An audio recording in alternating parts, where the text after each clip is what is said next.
Welcome to this week's legislative report. Thanks to the efforts of county officials, a proposed constitutional amendment to require the state to reimburse local governments for new unfunded or underfunded mandates advanced from general file this week.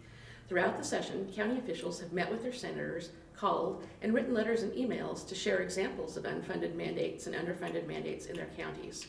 On Monday, county officials from across the state came to the state capitol to discuss unfunded mandates in person, while senators debated LR 263CA on the floor of the legislature. Your support throughout the session has been essential in advancing this measure. Thank you for your efforts. Senator Carol Blood, who introduced the resolution, discussed the lack of progress in removing or reducing unfunded and underfunded mandates that were identified in a 2014 study. When NACO updated this study in 2019, only a handful of the issues have been addressed.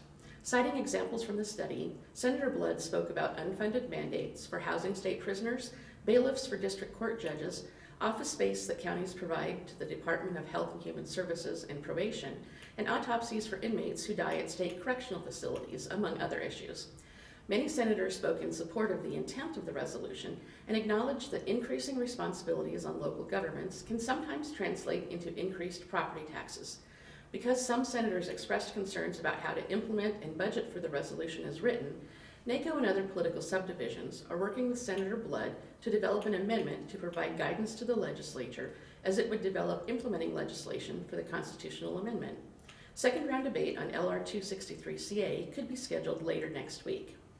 Also this week, senators passed budget bills and advanced a bill appropriating ARPA funds to final reading. A tax reform proposal was advanced from the first round of debate as LB 873. It includes bills for individual and corporate income tax cuts, a shortened time frame to phase out income taxes on Social Security payments, income tax credits for property taxes paid for community colleges, and a higher floor on property tax relief appropriations. After much discussion of criminal justice reform during filibusters on other bills, the body began first-round debate on the actual bill, LB 920. Debate on the bill will resume next week. In addition, next week senators will attempt to override Governor Ricketts' veto of a bill that would require the state to apply for $120 million in ARPA emergency rental assistance. In addition, debate is tentatively planned for Tuesday on a proposed constitutional amendment to change the state's tax structure to a consumption tax. 7 legislative days remain in this session. This week, senators worked into the evening, and more late nights are planned for next week.